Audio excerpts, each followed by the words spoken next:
Onduidelijkheid over tolvrije Westerschelde-tunnel. Regeerakkoord roept vragen op wanneer stopt de tolheffing nu echt? En verder in deze Zeeland nu. Zeeuwse ouders niet blij. En nog altijd ontbreken er namen.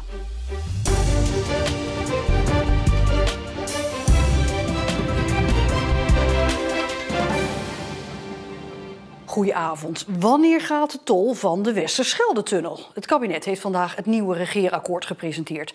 En Zeeland had gehoopt dat daar klip en klaar in zou staan dat de tol er over enkele jaren af zou gaan. Voor de gebruikers in ieder geval. Maar in het regeerakkoord lijkt nu te staan dat de tol er pas in 2030 afgaat. Bij het provinciehuis staat politiek verslaggever Jan Vogel. Jan, wat kun je vertellen? In het nieuwe coalitieakkoord wordt het tolvrijmaken van de Westerschelde-tunnel gekoppeld aan de invoering van het rekeningrijden in 2030. Dan wordt bij alle dan nog bestaande toltracés de tol opgeheven. En daar wordt ook de Westerschelde-tunnel bij genoemd. En dat is een stuk later dan uiterlijk 2025, zoals staat in het draaiboek dat in oktober werd gepresenteerd, het geschreven is door demissionair minister Visser en de provincie. Een stuk later dus. Naast mij staat gedeputeerde Harry van der Maas. Meneer van der Maas, dat lijkt me een koude douche. Dat is het. Het is teleurstellend. Ik had op dit punt meer verwacht van het regeerakkoord. Hoe kon dit nou gebeuren? De contacten met Den Haag waren toch juist zo goed? We hebben samen een draaiboek opgesteld. In dat draaiboek staat hoe de Westerschelde-tunnel tolvrij kan zijn en per wanneer. Dus wij hadden hooggespannen verwachtingen, omdat er ook datums in genoemd zijn. Tegelijkertijd wisten we ook altijd dat een nieuw kabinet, de formerende partijen, een besluit zouden moeten nemen. Nou, dat besluit, dat lees ik nu. Had u het zien aankomen? Ik heb dit niet zien aankomen. Tegelijkertijd hou ik altijd wel rekening met de verschillende scenario's. Zijn er nu nog mogelijkheden om die Westerschelde-tunnel toch eerder tolvrij te krijgen dan in 2030, denkt u? Ik zie in elk geval, en dat is positief, 2033 veranderen in 2030. Dat is 3 jaar eerder. Tegelijkertijd is dit niet waar wij op gemikt hebben. Dus ik zal zeker op basis van het draaiboek wat we samen opgesteld hebben, provincie en Rijk, nog eens het gesprek gaan voeren met de nieuwe bewindspersoon die straks de scepter zwaait op het ministerie. En die kan een boze gedeputeerde aan de lijn krijgen? Nou, boos ben ik niet zo snel, maar ik zal wel heel nadrukkelijk verwijzen naar ook de afspraak in het draaiboek. Waarbij ik ook wel hoop dat de Kamer wakker blijft. De Kamer heeft ook in meerderheid gezegd, stel het draaiboek op, want wij willen ook een tolvrije tunnel. Dus ik mag ook wel op steun vanuit de Kamer rekenen. En komt die er, denkt u? De tolvrije tunnel natuurlijk komt die er, maar het gaat erom hoe snel gaat die er komen. En dat is op dit moment echt de grote vraag.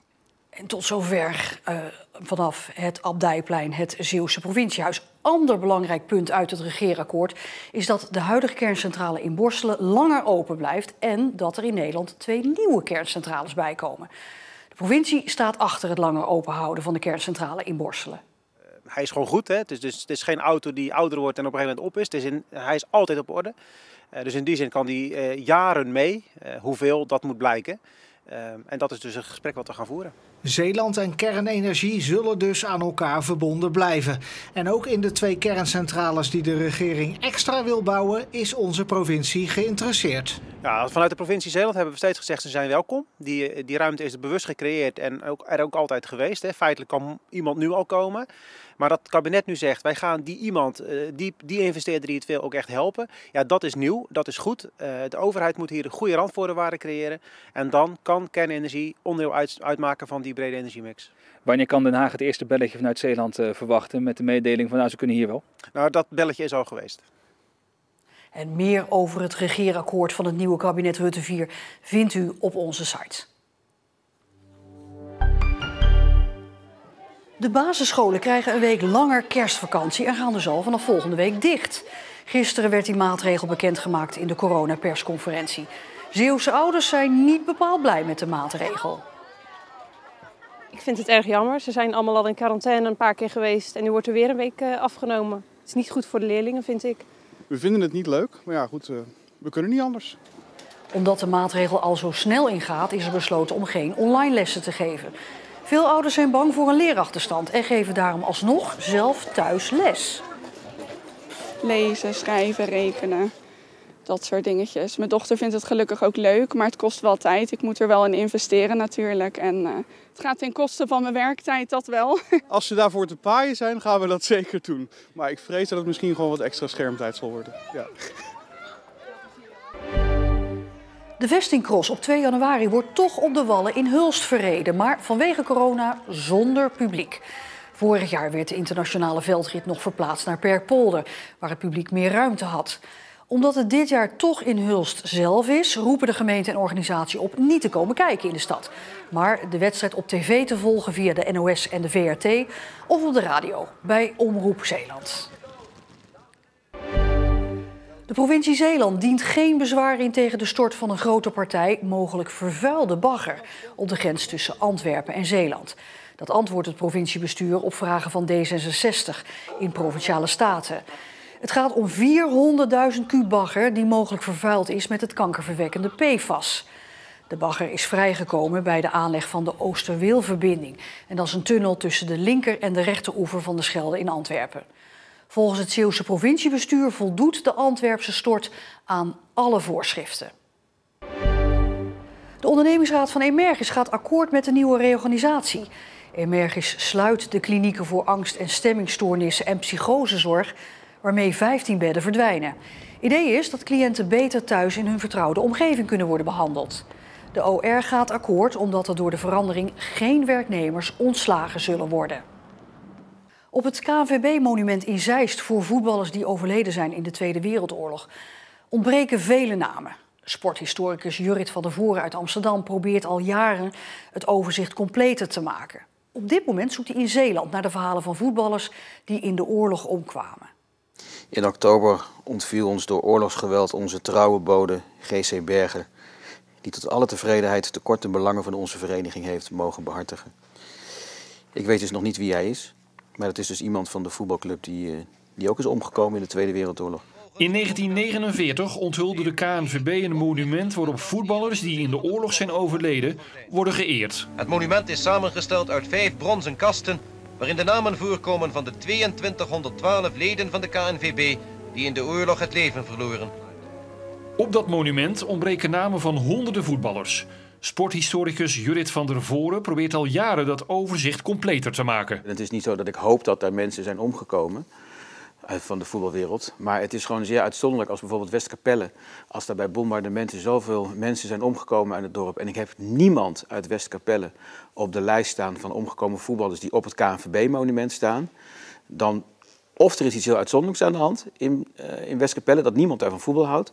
Of ik mis gegevens. Van der Voren ontdekte in andere provincies al dat er veel overleden voetballers vergeten zijn. Aan de ene kant is het heel treurig, want elke naam die ik toevoeg is en blijft een mensenleven.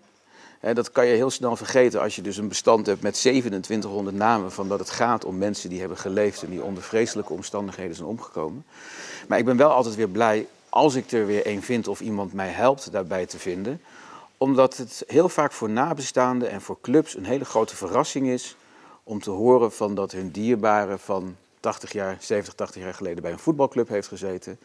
En dat er via die weg nog materiaal is terug te vinden over die persoon. Het onderzoek van der Voren is nog in volle gang. En hij hoopt ook op verhalen van Zeeuwen. Mijn grootvader heeft alleen maar in het 9e elftal gespeeld. Dus dat is niet interessant. Jawel, die was ook lid van die voetbalcultuur. Echt, alle informatie is welkom. Van der Voren verzamelt alle informatie op zijn website voetbalmonument.nl. Minister De Jonge wond er recent geen doekjes om. Het is de schuld van ongevaccineerden dat het nu zo fout gaat in de ziekenhuizen. Anjo de Bruiker uit IJsendijk is een van die ongevaccineerden. Zij ziet het anders. Ik heb laatst een heel leuk cadeau van mijn moeder gehad. Een bordje van denk niet in hokjes, maar in hartjes. En dat is eigenlijk wel waar ik naar streef. Anjo de Bruiker uit IJsendijken heeft zich niet laten vaccineren. En ze zegt daar met vrienden en familie goed over te kunnen praten. Maar ik zie het wel om me heen. Dat mensen ineens niet meer welkom zijn op een verjaardag. Of dat er toch discussies in de familie zijn. En dat maakt mij wel echt verdrietig. Dat ik denk, we verliezen elkaar uit het oog. Juist daar gaat het haar nu om. Blijf luisteren naar elkaar en wijs niet met je vinger. het lief zijn voor elkaar bedoel ik niet mee dat je alleen maar moet zeggen wat die ander wil horen. Maar juist naar elkaar luisteren van, oh, maar hoe sta jij erin? Wat heeft gemaakt dat jij deze keus gemaakt hebt? In plaats van zeggen, oh, hoe stom ben je wel niet? Of en het is jullie schuld of zo. Omroep Zeeland heeft meerdere niet-gevaccineerde Zeeuwen benaderd om te vertellen hoe zij de huidige tijd ervaren. Veel wilden of durfden niet. Anjo wel. Zij vraagt om begrip voor alle partijen. Ik kan me soms ook frustreren als ik mensen iets zie doen dat ik denk, ach, kom op. Maar ik weet ook, ja, dat is wel die persoon zijn keuze. Kijk, ik wil mijn eigen keuze maken.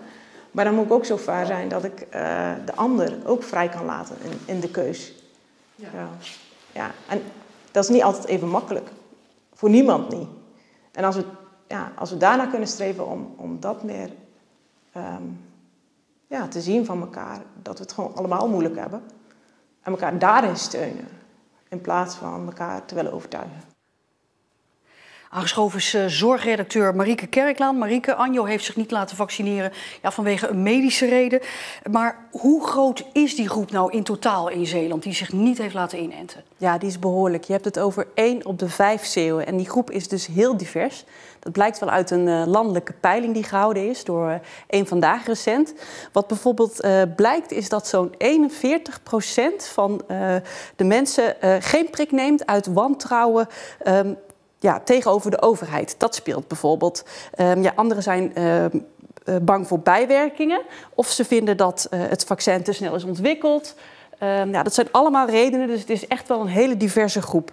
En wat hier natuurlijk in Zeeland ook nog meespeelt, en wat je dus eigenlijk niet terugziet in die landelijke peiling, is het geloof. Hè. Dat speelt hier in Zeeland ook mee voor een aanzienlijke groep. Ja, de minister zegt, het komt door de gevaccineerden, of liever gezegd, het komt door de niet-gevaccineerden, dat de ziekenhuizen nu weer vol liggen. Maar is dat zo? Nou, voor een deel heeft hij gelijk. Hè? Want als je dus kijkt naar de mensen die op de IC liggen, dat is verhoudingsgewijs is dat een grote groep niet gevaccineerden.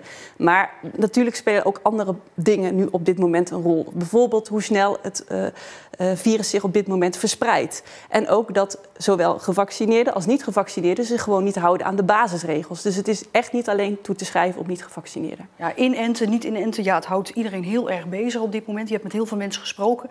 Maar niet iedereen durfde voor de camera, hè? Nee, dat klopt. Er waren er heel weinig. Anjo is echt een van de weinigen die het durfde. En dat vind ik op zich ook wel een redelijk kwalijke zaak. Want hoe je ook in deze discussie staat, hè, of je nu voor of tegen bent, het belangrijkste is denk ik wel dat je met elkaar in gesprek blijft. En het feit dat dus heel weinig mensen niet op camera durven te vertellen waarom ze zich niet laten vaccineren, omdat ze bang zijn om uitgemaakt te worden voor wappie of voor de reacties die loskomen, dat is toch wel heel iets kwalijks, vind ik. Marieke Kerklaan, dankjewel. Het bleef een droge, grijze dag vandaag in Zeeland. Met 10 graden konden we onze handschoenen thuis laten vandaag. En de komende dagen blijft het overwegend droog, maar het wordt ook wat kouder richting het weekend. En straks krijgt u nog het uitgebreide weerbericht en ook nog onder meer onze nieuwe serie De Keuken van Zeeland met Margot Verhagen. Nog een fijne avond.